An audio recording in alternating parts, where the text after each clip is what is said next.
ओम अज्ञानतिमिरान्धस्य ज्ञानाञ्जनशलाकाय चक्षुरुन्मीलितं येन तस्मै श्रीगुरवे नमः। वाञ्छाकल्पतरुभ्यश्च कृपासिन्धुभ्येव च पतितानां पावनेभ्यो वैष्णवेभ्यो नमो नमः। जय श्री कृष्ण चैतन्य प्रभु नित्यानंद श्री अद्वैत गदाधर शिवासादि गौर भक्तवृंद। हरे कृष्णा कृष्ण कृष्ण हरे हरे, हरे राम राम राम हरे हरे। तो 9 चैप्टर्स हमने फिनिश कर लिया है। नाउ वी आर एट दशम अध्याय चैप्टर 10। दशम अध्याय का कथा सार। तो हम इस चैप्टर में क्या पढ़ेंगे उसको एक ब्रीफ कर लेते हैं। इस अध्याय में गंगादास पंडित की सभा में विश्वम्भर का विद्या विलास होगा। गंगादास जो उनके टीचर हैं विश्वम्भर यानी निमाई के, और फिर मुरारी गुप्त के साथ कौतुकवाद होगा। मुरारी गुप्त के साथ उनकी लीला होगी। वल्लभाचार्य तनया लक्ष्मी देवी का पानी ग्रहण एवं पुत्र वधु के आगमन के कारण ग्रह में सची देवी का नाना वैभव दर्शन वर्णित है। तो यहाँ पे अब श्री चैतन्य महाप्रभु का विवाह होगा लक्ष्मी देवी से, यानी लक्ष्मी प्रिया से। निमाय पंडित प्रतिदिन प्रातः काल में संध्याहीन कृतार्थ आदि समाप्त करके समस्त शिष्यों के साथ गंगादास पंडित की सभा में आकर बैठते और उनके साथ पक्ष प्रतिपक्ष करते।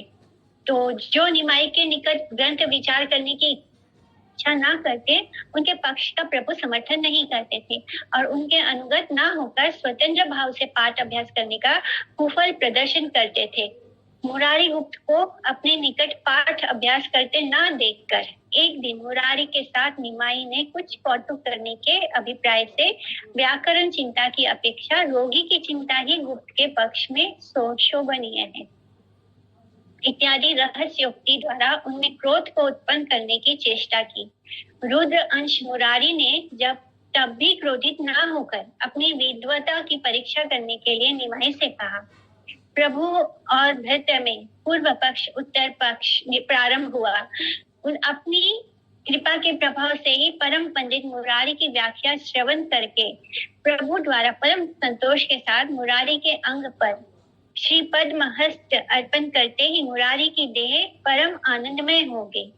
मुरारी विचार करने लगे, ऐसा अलौकिक पांडित्य प्राकृत मनुष्य में असंभव है। मैं देख रहा हूँ कि समस्त नवद्वीप में इनके भांति सुबुद्धिमान और कोई नहीं है। मुरारी गुप्त ने कहा, ठाकुर मैं तुम्हारे निकट ही पुस्तक चिंतन करूंगा। इस प्रकार कौतुक करके निमाई अपने साथियों सहित गंगा स्नान करने के बाद गृह में चले गए। नवद्वीप वासी भाग्यवान मुकुंद संजय के बाहरी गृह में स्थित चंडी मंडप में निताई पंडित ने छात्र गोष्ठी के साथ अपनी पाठशाला संस्थापित की थी और वहीं पर अपनी व्याख्या का स्थापन पर व्याख्या खंडन आदि नाना लीला करते थे, यानी उनकी विद्या विलास लीला वहीं पे चलती थी।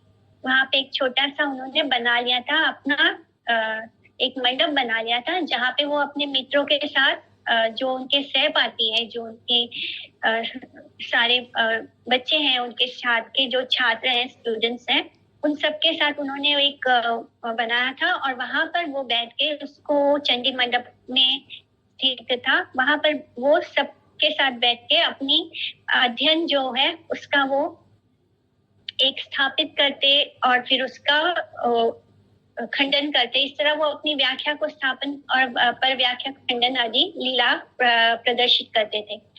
अध्यापन करते समय निमाया कहकर अपनी विद्वता का अहंकार करते कि कलयुग में मैं देख रहा हूँ संधि प्रकरण ज्ञान शून्य व्यक्ति की ही भट्टाचार्य उपाधि है। नवद्वीप में अभी इस प्रकार पंडित कोई नहीं है जो मेरी पत्रिका का उत्तर देने का समाधान करने में समर्थ हो। इधर सची माता निमाई की आयु विवाह के योग्य देखकर उसके विवाह के लिए सर्वदा चिंता करने लगी।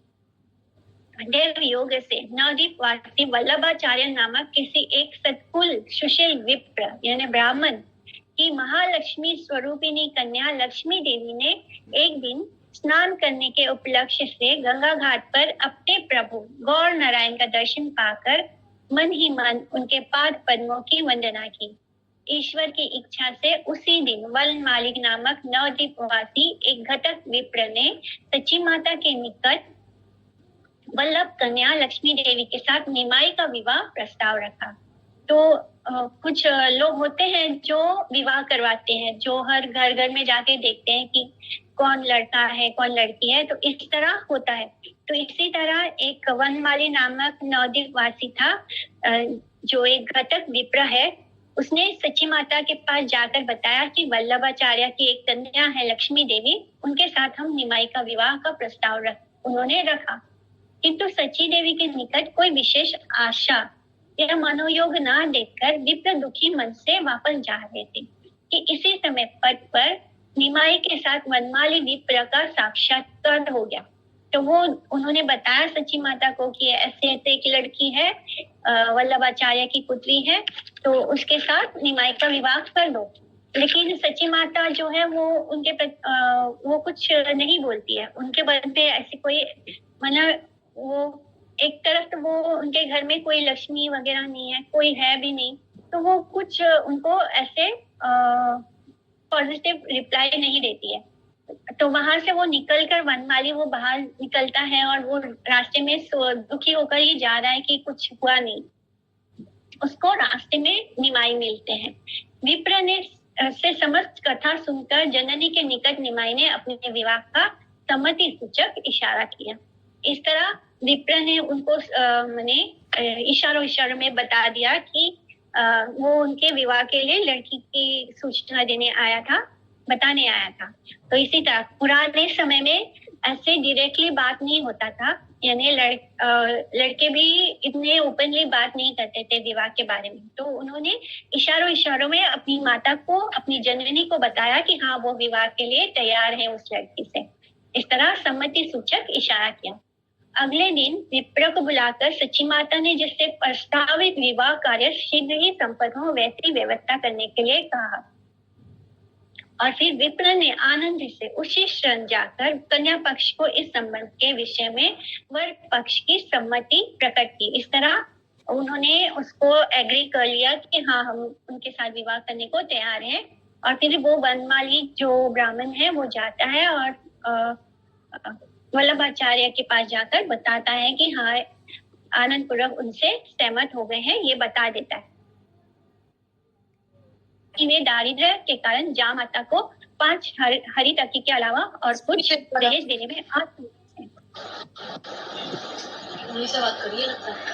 और वर और हरे कृष्ण।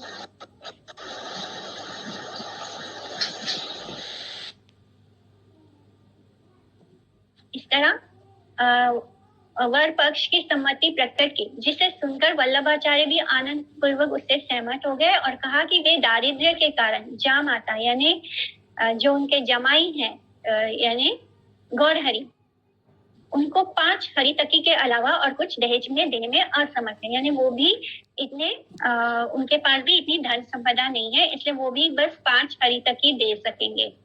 वर और कन्या दोनों पक्ष की सम्मति से शुभ दिन स्थिर हुआ और विवाह से पहले दिन वल्लभाचार्य ने आकर शुभ लग्न में जामाता निमाई का अधिवास कृत्य संपन्न किया और मांगलिक, वैदिक और लौकिक अनुष्ठान आदि यथाविधि संपादित हुई।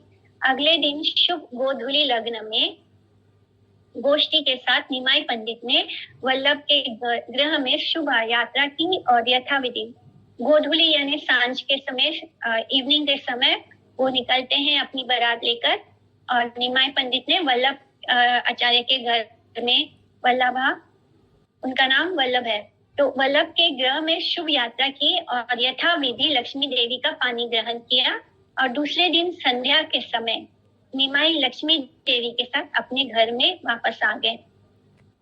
सास माता सची देवी विप्र पत्नियों को साथ लेकर महालक्ष्मी पुत्र वधू को गृह में वरण करके ले आई और उस समय से अपने गृह में अलौकिक ज्योति और सौरभ आदि नाना विध संपद और वैभव के आविर्भाव का दर्शन करके सची माता ने निज पुत्र वधू में साक्षात कमला यानी लक्ष्मी देवी का अधिष्ठान जानकर परम आनंद प्राप्त किया और वैकुंठ पति श्री गौर नारायण और उनकी स्वरूप शक्ति श्री रमा स्वरूपिणी लक्ष्मी देवी के अवस्थान हेतु सचिग्रह साक्षात शुद्ध तत्व में अभिन्न वैकुंठ रूप से प्रकटित हुआ, किंतु निरंकुश भगवत इच्छा से तब भी उनकी प्रच्छन्न लीला कोई समझ ना सका। और अब हम स्टार्ट करते हैं। जय जय गौरचंद्र महामहेश्वर, जया नित्यानंद प्रिया नित्य कलेवर। तो हे महामहेश्वर श्री गौरचंद्र, आपकी जय हो। नित्य कलेवर नित्यानंद के प्रिय, आपकी जय हो। नित्य कलेवर स्वयं भगवान श्री गौर सुंदर सच्चिद आनंद विग्रह है। उनका स्वरूप विग्रह नित्य होने पर भी अक्षर दर्शन के द्वारा उनमें किसी नश्वर रूप की भांति उपलब्धि ना हो, इसलिए पाठकों की परम मुखिया विद्वद रूढ़ी वृत्ति में नाम नामी की अभिन्नता के दर्शन से उनके स्वरूप विग्रह का नियत तत्व वर्णित हुआ है। बद्ध जीव के अंतर में उसका सूक्ष्म शरीर और स्थूल सूक्ष्म शरीर के अंतर में मुक्त जीवात्मा की आकार वस्तु रूप से श्री नित्यानंद एवं श्री नित्यानंद के इस प्रकार की सेवा द्वारा सेवित विग्रह श्री गोविंद मोहिनी मने राधा रानी एवं उनके सेव्य श्री गोविंद शुद्ध भक्ति के 5 रसों के विभिन्न स्तर पर 5 रस जो होते हैं भक्ति के, जिनसे हम भगवान के साथ अपना संबंध जोड़ते हैं, प्रदृष्ट होते हैं। इसलिए मायावश जीव की भांति मायाधीश भगवान के देही दर्शन में आंशिक अपूर्णता दर्शन नितांत निषिद्ध है। माने जिस तरह हम जो बद्ध जीव होता है उनका देह अलग होता है, उनका स्वरूप अलग होता है। यानी स्वरूप, हमारा स्वरूप क्या है कि हम भगवान के नित्य दास हैं और हम ये शरीर नहीं है, हम भगवान के अंश हैं। लेकिन जो भगवान होते हैं उनका देह भी शुद्ध सत्व होता है। वो हमारी तरह बद्ध जीव की तरह पंच भौतिक शरीर नहीं होता, इसलिए हमें उनको उस तरह रूप में दर्शन नहीं करना चाहिए।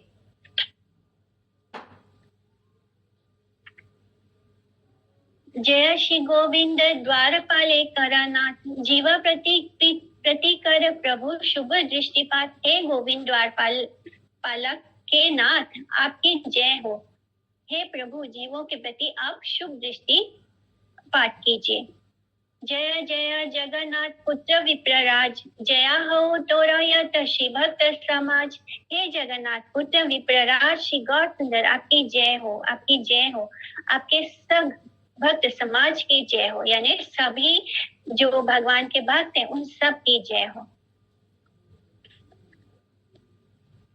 भजनीय वस्तु के उद्देश्य भक्तों के द्वारा अनुकूल अनुशीलन को ही भक्ति कहते हैं, और विषय और आश्रय का सेवक तत्व ही भक्त नाम से प्रसिद्ध है। वे अनेक हैं, इसलिए उनकी गोष्ठी को भक्त समाज कहा जाता है।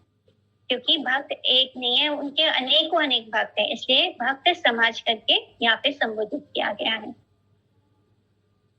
जया जया कृपा सिंधु कमल लोचन, हे ना कृपा करा तोर यशे रहु मन। हे कृपा सिंधु, हे कमल लोचन, आपकी जय हो, आपकी जय हो। आप हमारे ऊपर ऐसी कृपा कीजिए कि आपके यश का कीर्तन करने में हमारा मन निरंतर लगा रहे। सद ऐश्वर्यपूर्ण भगवान की सेवा में जीव की चैतन्यमयी वृत्ति सर्वोत्कृष्ट भाव से नियुक्त होने पर और कोई भी असुविधा नहीं होती है। जब हमारा कॉन्शियसनेस भगवान में लग जाता है तो हमें माने भक्ति हमारे लिए नेचुरल होता है। जैसे ये कोई हमें आर्टिफिशियली भक्ति करने की जरूरत नहीं पड़ती है। जब हमारी चेतना, जो हमारा कॉन्शियसनेस है, वो पूरी तरह भगवान के इसमें नियुक्त होने लगता है तो भक्ति में कोई असुविधा नहीं होती है। भगवत संबंध रहित विषय में लोभ उपस्थित होने से जीवात्मा श्री भ्रष्ट होती है और एवं चंचल बन की नाना प्रकार विष श्रृंखलता आकर जीव की बद्ध दुर्दशा का वर्धन करती है।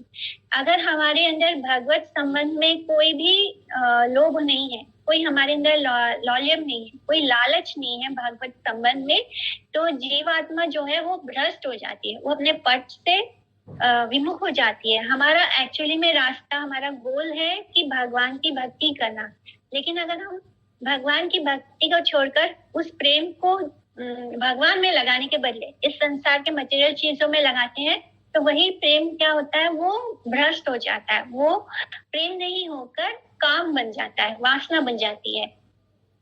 तो इसलिए जो हमारा चंचल मन है, अगर ये मन कृष्ण में ना लगे तो कहाँ लगता है? संसार में लगता है। जैसे मन का जो स्वभाव होता है, जो वृत्ति होता है, वो होता है इंद्रियों को तृप्त करने वाले सुख में भागना। इसलिए और जो जल का, जैसे फॉर एग्जाम्पल जो पानी होता है, जब हम पानी का क्या स्वभाव होता है, अगर उसको हम गिराते हैं तो वो नीचे की तरफ जाएगा, वो कभी भी ऊपर नहीं जाएगा। तो इसी तरह जब बिल्डिंग्स वगैरह में हमें पानी ऊपर फ्लैट में भेजना होता है तो उसके लिए हम क्या यूज करते हैं? यंत्र यूज करते हैं, यानी मशीन यूज करते हैं, जिसके द्वारा हम पानी को घर घर पहुंचाते हैं। इसी तरह अगर हमारा मन जो है वो अनियंत्रित है, उसको भी अगर हमें भगवान में लगाना है तो उसके लिए हम हरे कृष्णा महामंत्र यूज करते हैं। यानी जल को ऊपर चढ़ाने के लिए जिस तरह यंत्र यूज करते हैं, उसी तरह मन को भगवान में लगाने के लिए हमें मंत्र यूज करना होता है। तो इसलिए ये मन अपने आप भगवान में नहीं लगेगा, इसका स्वभाव है कि ये संसार में ही भागेगा, क्योंकि ये मटेरियल है। मन जो है वो हमारे बॉडी की तरह ये भी जड़ वस्तु है। जो भी चीज जड़ वस्तु है वो इस संसार से आई है। यानी ये जो हमारा पंच भौतिक शरीर है ये भी संसार से आया है। मन, बुद्धि, चित्त, अहंकार जो है ये भी जड़ वस्तु है, ये भी इस मटेरियल वर्ल्ड से आया है। तो जो चीज जहां की होती है वो वहीं पर लगता है, यानी वो हमको वहीं पर ले जाएगी। तो ये शरीर जो है, जब हम इस शरीर के को मैं मानते हैं, तब हम इस शरीर के सुख में लगे रहते हैं। और इस शरीर का सुख क्या है? इस संसार की चीजों में। और जब हम मन की सुनते हैं तो ये मन हमको कहाँ ले जाता है? इस संसार में, इस हमारी इंद्रियों को तृप्त करने में। बिकॉज मन, बुद्धि, चित्त, अहंकार और ये जो हमारा स्थूल शरीर है, ये दोनों ही जड़ वस्तु है। ये दोनों बॉडी क्या है? इस संसार से की चीजों से बना है। तो ये हमको इसी संसार में लगाएगा। इसलिए अगर हमें अपने मन को कंट्रोल करना है तो उसको हमें हरे कृष्णा महामंत्र से ही कंट्रोल कर सकते हैं, या फिर जो भी हमें गुरुदेव द्वारा मंत्र प्राप्त होता है उसके द्वारा ही हम उसको कंट्रोल कर सकते हैं। लेकिन एक चीज तो पता है, हमें गुरुदेव से कोई भी मंत्र प्राप्त हो सकता है, हमें हरे कृष्णा महामंत्र मिल सकता है, या हमें कोई राधा नाम दे दे, या हमें कोई हरि का दूसरा नाम दे दे, लेकिन वो होगा तो राधा रानी और कृष्ण का ही नाम होगा, जिसके द्वारा हम इस मन को कंट्रोल कर सकते हैं। और कोई नाम से या किसी देवी देवता के नाम से ये मन कंट्रोल नहीं होगा। तो ये बात हम इसको जितना सिंपल होके बता सकते थे समझाए कि क्यों हमारा मन जो है वो हमको कृष्ण में नहीं जाने देता, बिकॉज वो इस संसार का है। ये हमारा देह जो है वो इस संसार का है। जो चीज इस संसार, इस मटेरियल वर्ल्ड में आकर मटेरियल चीजों से बना है, माने मन और मन बुद्धि यानी सूक्ष्म शरीर और स्थूल शरीर, दोनों इस मटेरियल वर्ल्ड की चीजों से बना है, तो वो हमें इस संसार की ओर ही खींचेगा। लेकिन जो आत्मा है वो भगवान की ओर खींचती है, लेकिन मन जो है उसको वापस इस संसार में लगाने की कोशिश करेगा। तो उस मन को हमें कंट्रोल करना है भगवान के नाम द्वारा। आदि कंडे सुना भाई चैतन्य राका था, प्रभु करी लेना यथा। तो हे भाइयों, आदि खंड की उस चैतन्य कथा को सुनिए जिसमें प्रभु ने विद्या रस विलास किया है। विद्या विलास मतलब बद्ध जीवों पर प्रपंच में अविद्याग्रस्त अर्थात स्वस्वरूप और पर स्वरूप विचार में यज्ञ होकर ही जन्म लेते हैं। उनमें जो ज्ञात रूप चित्त तत्व का अंश विशेष विद्यमान रहता है, उसका अव्यक्त भाव ही अविद्वत अवस्था अथवा अज्ञानता है। यानी जब हम अपने आप को शरीर देह मानते हैं तब क्या होता है? हम अज्ञानता में, वही हमारी सबसे बड़ी अज्ञानता होती है।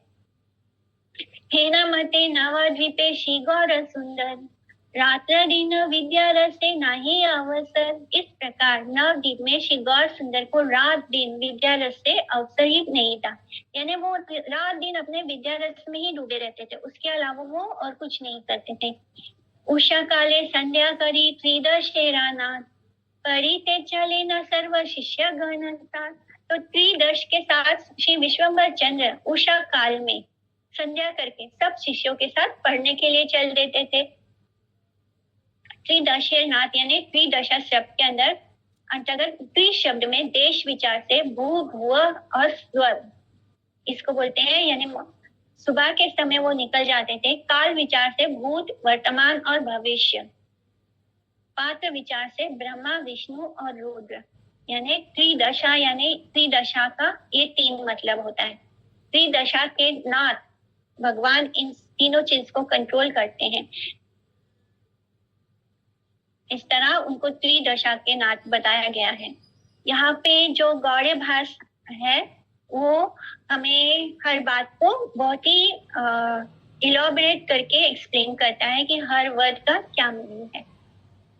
आसिया वैशेना गंगा दाशे रसभाई, पक्ष प्रतिपक्ष प्रभु करे न सदाय। तो प्रभु गंगादास पंडित की सभा में जाकर बैठ जाते और व्याख्या का स्थापन और खंडन करने लगते। इस तरह वो उनकी यही विद्या विलास लीला चलती रहती। वो उन्हें बड़ा आनंद आता। पहले वो अपने ही बात को स्थापित करते एक सूत्र को लेकर, फिर उसी बात को वो खुद ही खंडन करते, क्योंकि वो जब उस बात को स्थापित करते तो ऐसा लगता कि बस यही अल्टीमेट ट्रूथ है, लेकिन फिर वो इस तरह उस बात को खंडित कर देते और दूसरी बात को स्थापित कर देते। प्रभु स्थाने कुंठी चिंते नाही ये जाना, ताहरे से प्रभु का धन अनुशना। तो जो छात्र प्रभु के पास पुस्तक चिंतन नहीं करते थे उनका प्रभु निरंतर निंदन करते थे। तो जो लोग भगवान के साथ होते, जो छात्र उनके साथ होते, उनके ग्रुप में होते तो उनको अच्छा लगता, लेकिन जो उनके ग्रुप में नहीं होते तो प्रभु उनको निंदा करते थे उनकी। परिया वैशेना प्रभु कुंठी चिंताई थे, यारयत गणालया वैशेना न भीते। तो स्वयं पढ़कर जब प्रभु पुस्तक चिंतन कराने के लिए बैठते तो सभी प्रमुख शिष्य अपने अपने समुदाय को लेकर चारों ओर बैठ जाते थे। उनके इर्द गिर्द वो सब बैठ जाते थे।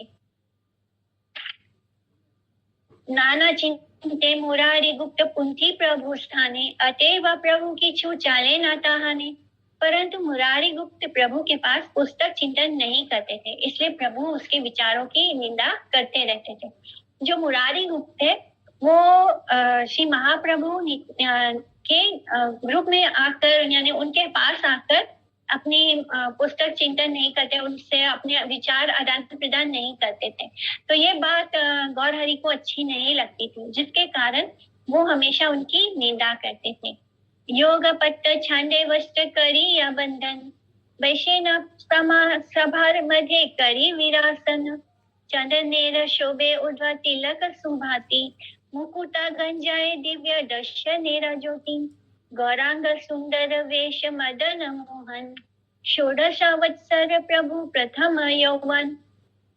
तो प्रभु योग पट रूप से वस्त्र धारण करके सभा के बीच विरासन रूप में विराजमान है, जिनके ललाट पर चंदन का ऊर्ध्वपुंड तिलक भली भांति शोभायमान है, एवं उनके दिव्य दंतों की ज्योति मुक्तियों को भी निंदित करने वाली है। जो सफेद पर्ल्स होते हैं वो मोती जिस तरह चमकते हैं, लेकिन वो गौर हरि के जो दांत है वो इतने ज्यादा मोतियों से भी ज्यादा चमकीले हैं, तो वो मोतियों को भी पीछे छोड़ रहे हैं। और षोडश वत्सर यौवन आरंभ में, षोडश वत्सर यानी उनके 16वां साल चल रहा है, और इसलिए वो एकदम प्रभु कैसे लग रहे हैं, जैसे मदन को भी मोहित करने वाले। उनके गौर श्री अंग में सुंदर वेश झलक रहा है, बहुत ही सुंदर लगते हैं। इस तरह उनके पूरा रूप का वर्णन बताया गया है। बृहस्पति जिनी या पंडित्य पर आकाश, स्वतंत्र ये पुंथी चिंते तारे करे हाथ। तो प्रभु बृहस्पति को भी जीतने वाले, पांडित्य का प्रकाश करते हुए स्वतंत्र पोथी चिंतन करने वाले का उपहास करने लगे। तो इस तरह वो बृहस्पति को भी जीत जाए, ऐसा उनका पांडित्य है। और जो लोग उनके साथ नहीं है, उनके साथ बैठकर अपनी पुस्तक, अपने शास्त्र का चिंतन नहीं करते, उन लोगों का वो उपहास करने लगे। प्रभु बोले इथे आछे कोना बड़ा जन, आसिया अखंड दुख देखी आमार स्थापन। संधि कार्य ना जानिया कोना को ना जाना, आपने चिंताए पुंथी प्रभु दे आपना। अहंकार करी लोक भाले मूर्ख है, एवा जाने तारा थाई पूछी ना चिंताए। तो प्रभु कहते हैं कि यहाँ ऐसा कौन बड़ा पंडित है जो आकर मेरे सिद्धांत का खंडन करे। कोई व्यक्ति संधि प्रकरण को बिना जाने ही स्वतंत्र रूप से पोथी का चिंतन करते हैं और आप ही समाधान कर लेते हैं। दुर्दैव से अहंकारवश चाहे मूर्ख रह जाए, परंतु जो जानते हैं वो उनके पास पोथी चिंतन नहीं करते हैं। इस तरह वो उनके ऐसे लोगों का उपहास कर रहे हैं। बोलते हैं कि ऐसा कौन बड़ा पंडित है जो आकर मेरे सिद्धांत का खंडन कर सकता है। और कोई व्यक्ति ऐसे हैं जो जिन्होंने संधि प्रकरण को पढ़ा ही नहीं, उसको जानते ही नहीं, किसी से सीखा नहीं है, बस अपने ही आप पढ़ रहे हैं और अपने मन से जो आता है उसका समाधान निकाल लेते हैं। इस तरह ऐसे दुर्दैव से अहंकार वश ऐसे लोग भले ही मूर्ख रह जाएं, माने वो मूर्ख भले ही रह जाए लेकिन वो अपने आप ही पढ़ना चाहते हैं, अपने इंडिपेंडेंटली पुस्तकों को अध्ययन करना चाहते हैं।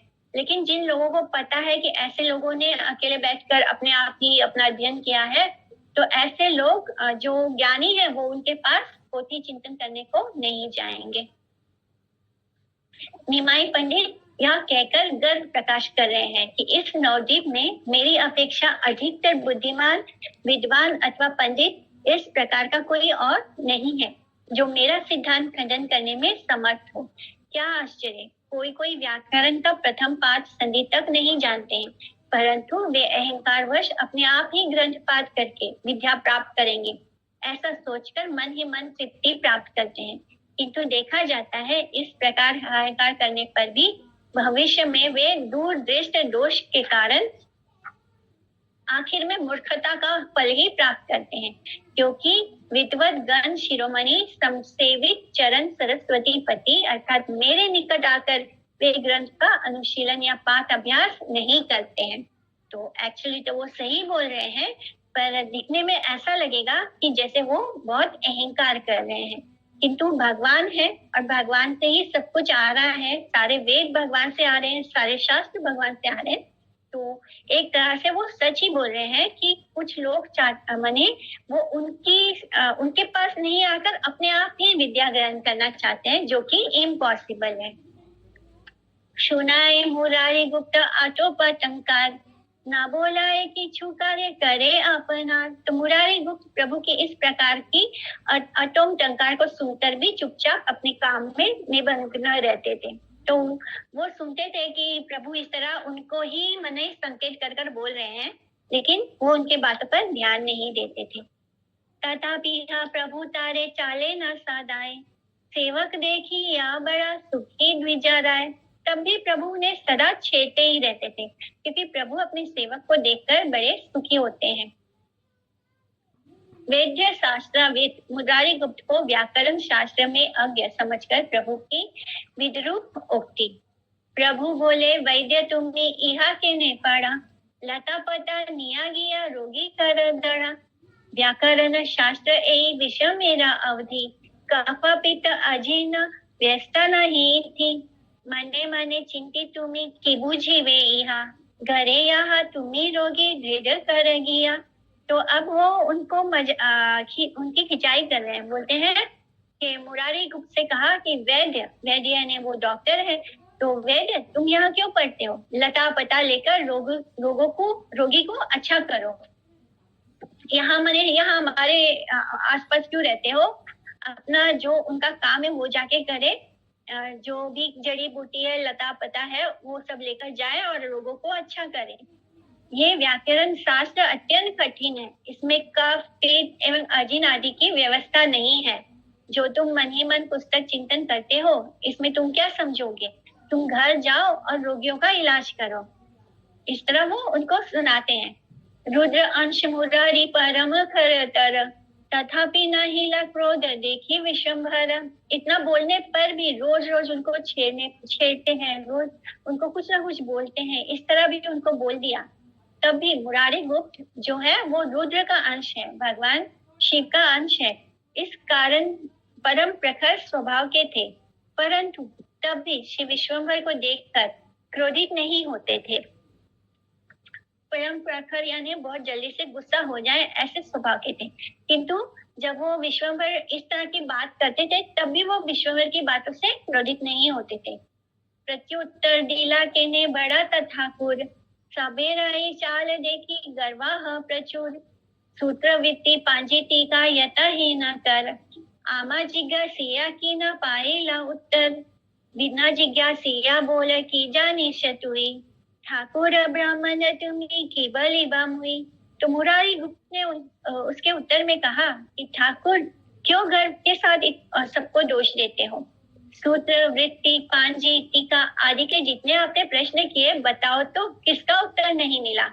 तुम बिना कोई व्याख्या पूछे ही आप कहते हो कि तुम क्या जानते हो। आप ब्राह्मण ठाकुर हैं, मैं आपसे क्या कहूँ। तो आप बोलते हैं कि तुमने कब मुझसे पूछा, कब मुझसे मेरे साथ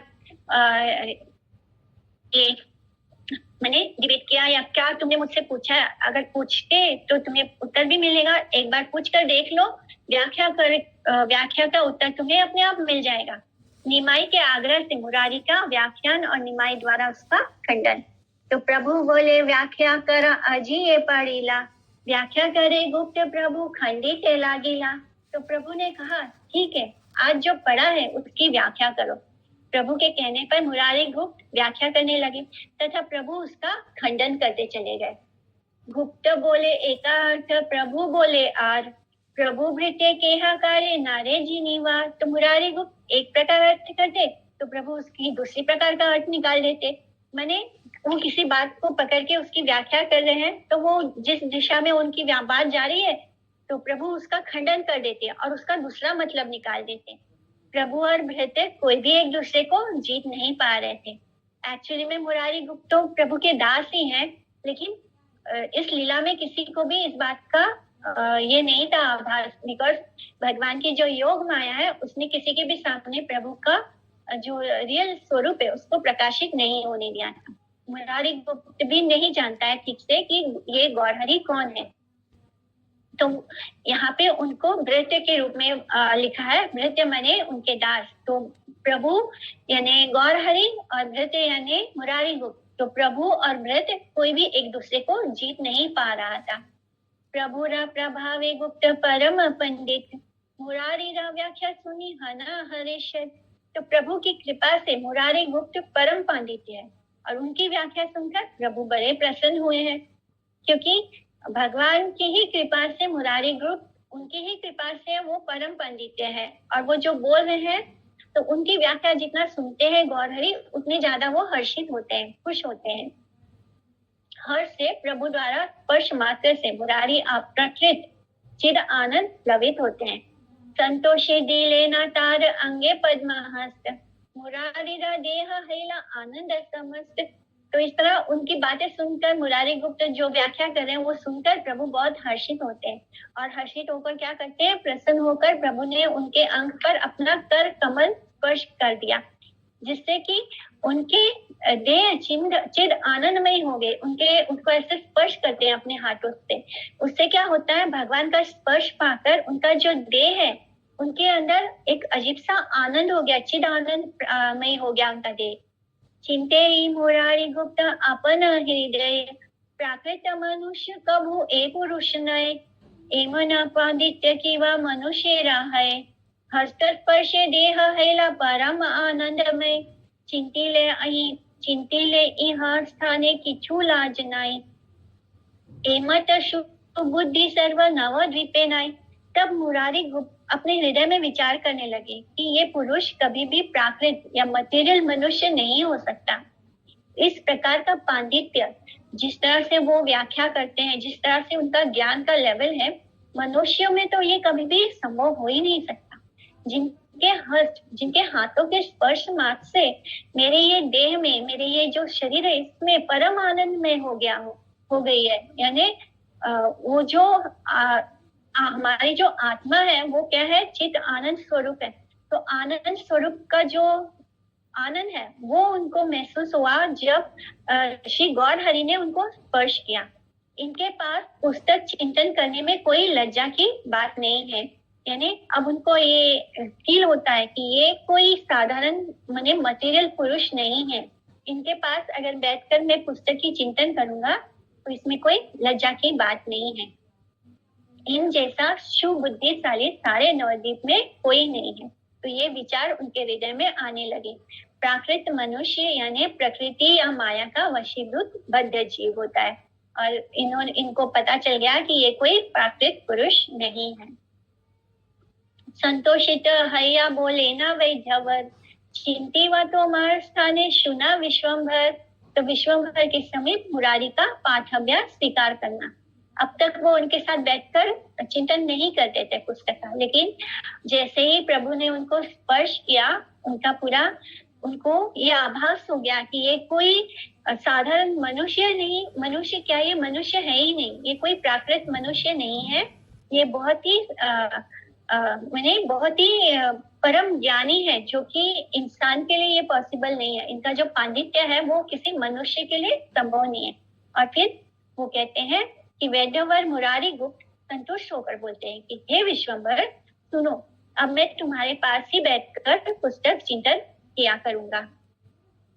ठाकुरे सेवक है ना मते करी रंगे, गंगा स्नाने चली ले न लैया सब संगे। इस प्रकार ठाकुर और सेवक कौतुक करते हुए गंगा स्नान करने के लिए सब साथियों के साथ चल पड़े। गंगा स्नान करिया चलीला प्रभु घरे, एई मत विद्या रसे ईश्वर विहरे। गंगा स्नान करके प्रभु घर आए और इस प्रकार से ईश्वर श्री गौरचंद्र विद्या रस में विहार कर रहे थे। इस तरह उनकी विद्या रस लीला चल रही थी।